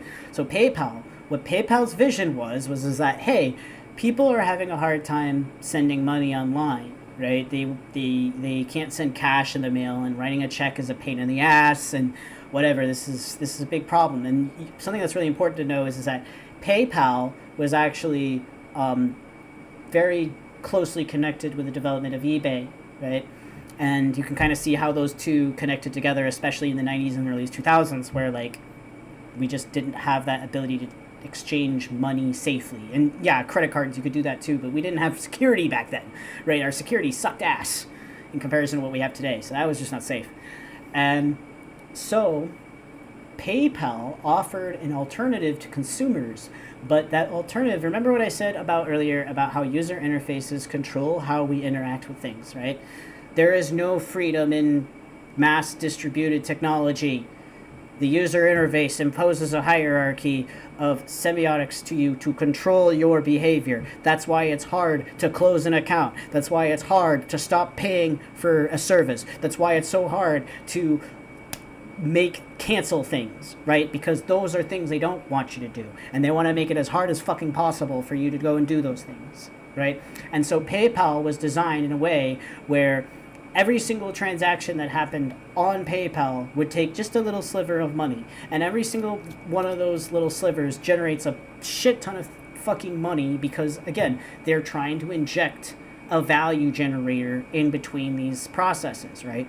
Now, let's look at like some other company, right? Now, I'm not going to name a company here. This is a theoretical company, but there's thousands of companies like this, right? They offer a niche service to a particular business, right? Let's say that you're in the automotive industry and you need to know how your parts are going to be delivered from one plant to another, right? This is the basis of the logistics industry, right? So you could have humans calculate all of that and use a bunch of machines to figure that out, right? Or you could produce a process that automates all that shit, right? And by doing that, right, you enable that company to process things faster. But you know what it means also? It means that they need to pay you a license fee every single year in order to use that software. And if they stop using that software, they're fucked. Because all of a sudden now they can't keep that market momentum that they had, and they're either going to need to find a replacement that is going to take time to train and do all these things with, right?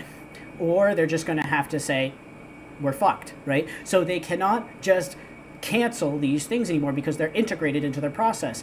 So you can kind of see they're trying to worm their way into every single process that we do for our lives. And it's a lot easier to do it with the business people because they're already trying to just make more money, right? But they have been doing this for a while with these software distributions to control how we relate to software. And you can kind of also see how this relates to our relationship with piracy and our relationship with, like, you know, how Nintendo regulates, for example, like its relationship with its hardware and things like that, where it's making it more and more restrictive for people to hack it and do their own things with it, or they're trying to at least. People are way smarter than Nintendo. I'll just say that. I would not want to be in charge of being the security guy behind building any new Nintendo console, that's for sure. And they've developed a reputation specifically that makes hackers want to hack their shit even more than almost any other shit, because they're so shitty about it, right? They're just asking for it, right? But basically what I'm getting at is that this is all, the whole model of tech is trying to essentially, like, it saw postmodernism and said, wait a second, you are talking about infinite referential, like, you know, semiotics and stuff. Well, what if we, like, injected money into every single one of those? That's why effective accelerationism believes that it is an infinitely value generating model, because they think that you can infinitely regress and just add all of these value generators everywhere, and the only people who are getting in the way are these dickwads who are telling us to care about women and minorities. Jesus Christ. Yeah, it's always surplus value.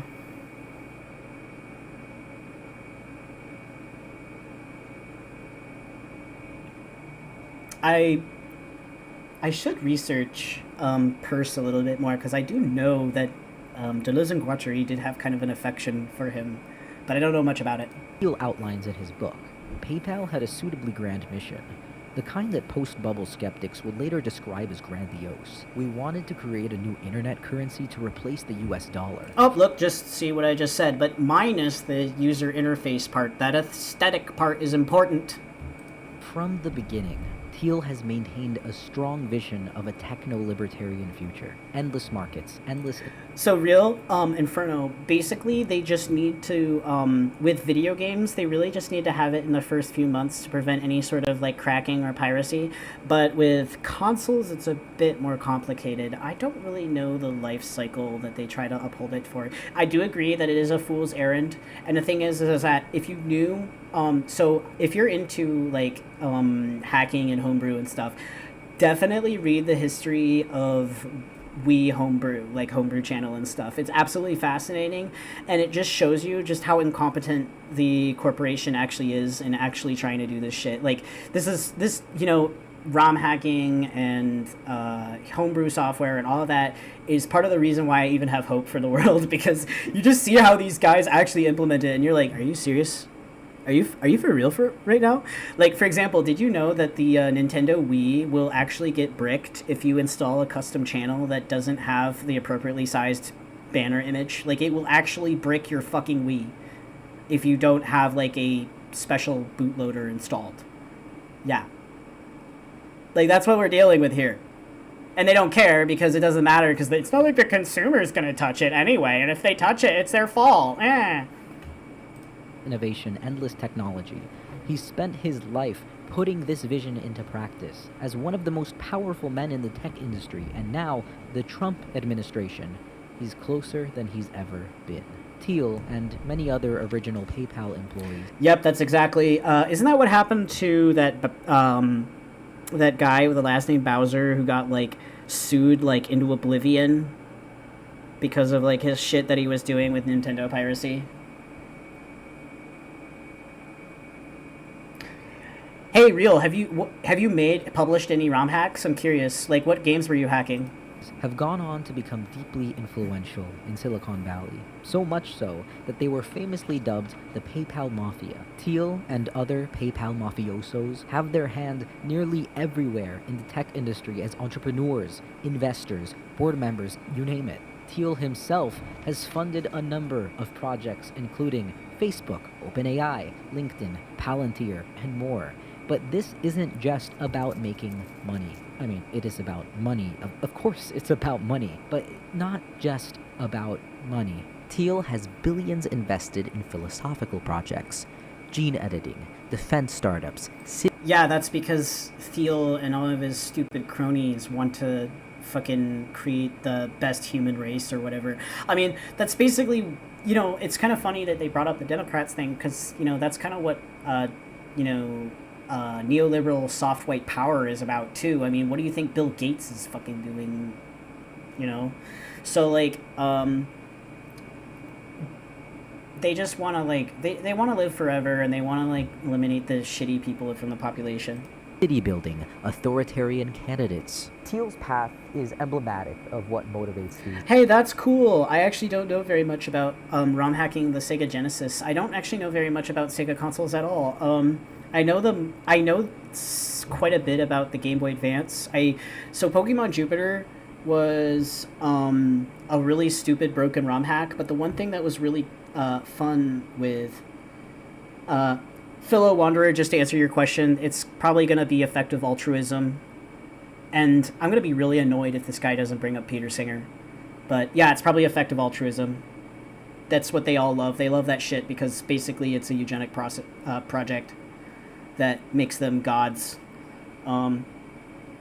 But yeah, to go back to ROM hacking, I've started learning about the NES and the SNES hardware through just an introduction through Retro Gaming Mechanics, which is an excellent channel. If you're into learning about any of this shit, that is a great introduction. This guy explains everything so well, and I love how I learn something new on all of the new videos that I watch from him. He explains like how all these glitches work and shit from like the NES to the Game Boy and shit like that, and he teaches you about like memory buses and stuff like that, and he teaches you about like how the different parts of the system communicate with each other. It's just fantastic.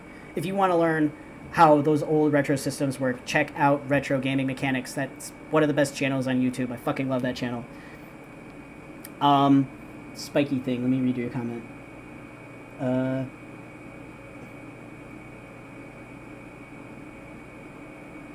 Yeah, I know, right? I love your comment, Spiky. I have no response besides that. CEOs. This isn't just about profit. This is about building the infrastructure of a future that they control.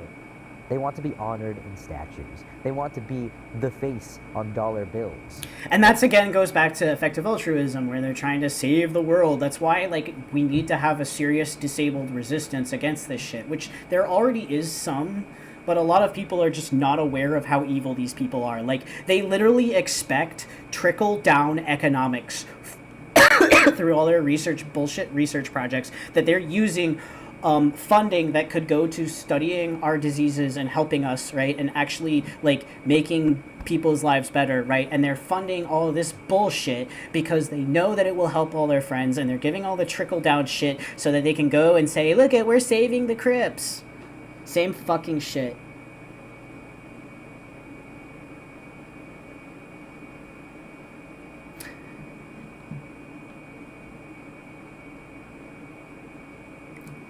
Oh, so is it like odd addresses only can handle like bytes and other small variable sizes?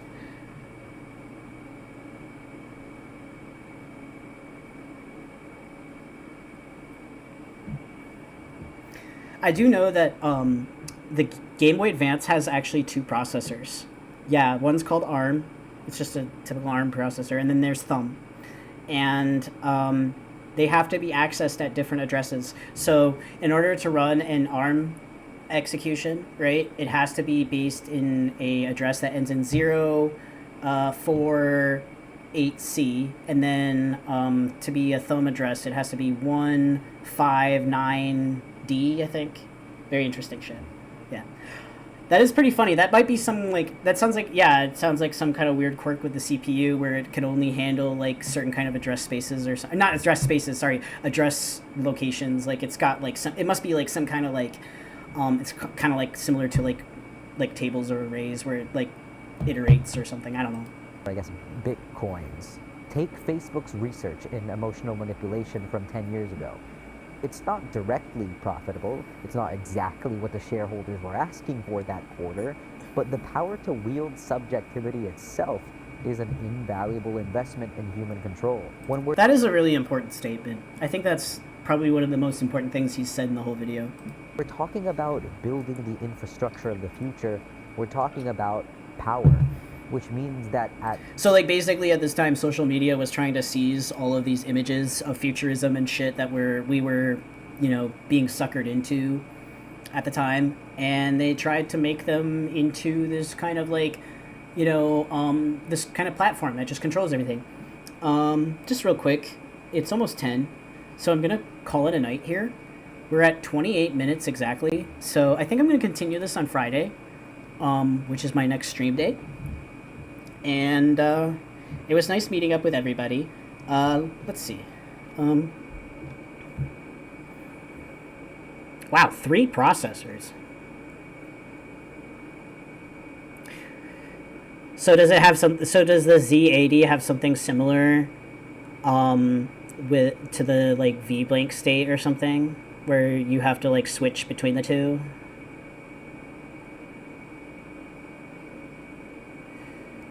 Oh yeah, well people don't quit these social media platforms. There's a lot of like I said, UI. You're functioning under the assumption that user interface and the internet still makes you free. You know, you got to remember what it's actually like to quit Facebook. You've accumulated 300 fucking contacts, 400, maybe even 1,000, right? And you're going to lose all those people if you leave, and they really fucking rub it in. Now, you may notice that a lot of these websites have like a delay just in case you want to go back. They do that because they know you'll go back like 4 times out of 5. Because maybe you're deleting your account because you're pissed off at somebody or something. They're like, you really sure you want to leave? That's what that's about. That's why you got to turn off all your fucking notifications, because they're going to keep spamming you until your account is actually fully deleted. Just commit to it, right? But that's how they keep those people in. And that's been around just as old as that. And you got to remember also that not everybody was reporting on that. So not everybody even knew. A lot of people just simply did not know. They knew more about how February was going to have a 31st day this year as opposed to actual news.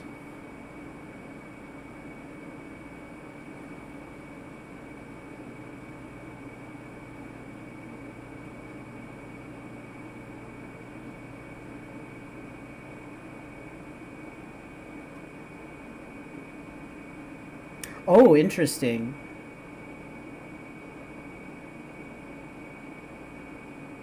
So does it have like does the Sega just have like a period every like cycle that it just goes and does audio processing?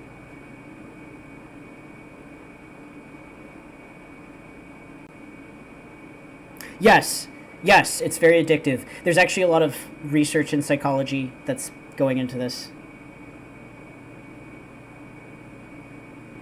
Oh, that's absolutely fascinating. I need to learn more about the Sega hardware.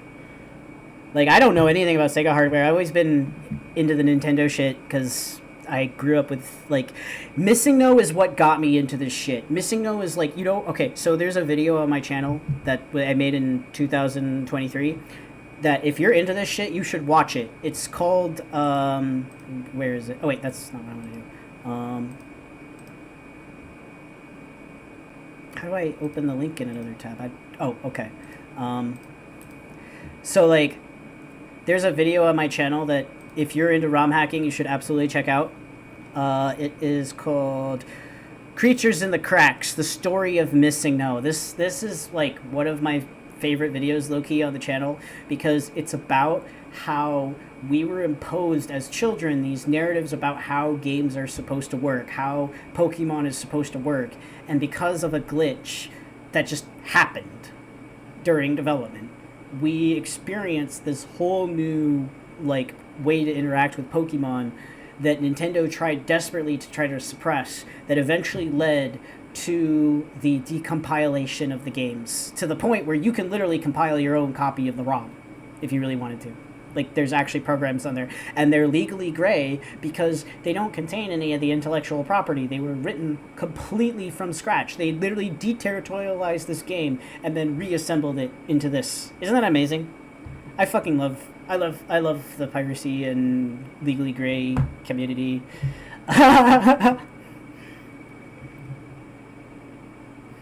All right, let me see. Oh, you actually compiled it? I haven't actually done any compiling ROM hacking. I know it's popular now because it makes things a lot easier to implement. Because back in the day before they had the decomps, people used to just insert assembly routines. So they would like analyze the assembly that was being run, and you got to remember they're bouncing between ARM and thumb, so pretty crazy shit. And they would analyze it. Usually it was thumb code, though. I don't think I wrote any ARM code. I only did a little bit of assembly for the Game Boy Advance. Oh, yeah. But yeah, so, like, basically back in the day, you had to, like, write, like, assembly for, like, just everything. And it was crazy what people could do with it. Like, people wrote, like, routines that had, like, day-night cycles for, like, the Pokemon Ruby and Sapphire game and stuff like that. Oh, well, you didn't have to hex edit everything. That's not quite true. There was a lot of hex editing, but, like, you would compile code in the assembly, and then you would copy it over through hex.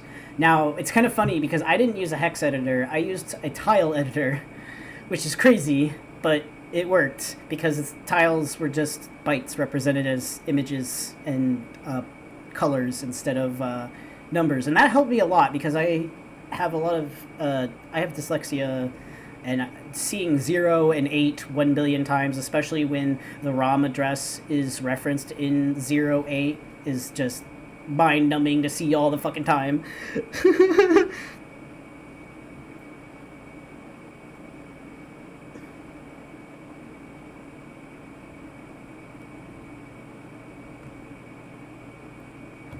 Now, the thing that I was really good at with Pokemon Jupiter version was actually doing music editing. Now, I was nowhere near sophisticated as, like, what is possible.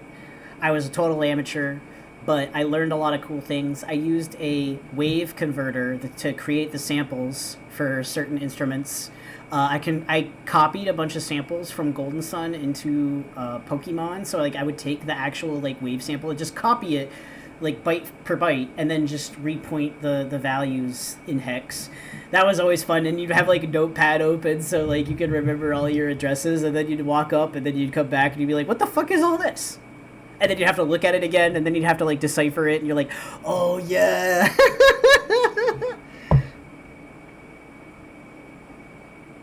So, anyways, it's already 10. I need to take a rest. I'm getting pretty tired. We'll resume on Friday. This is a lot of fun, actually, and the video is not too bad either. But yes, animal suffrage. That would be so funny. Like, can you imagine how, like, birds would vote? They'd be like, wait, you're the guy who gives us seed.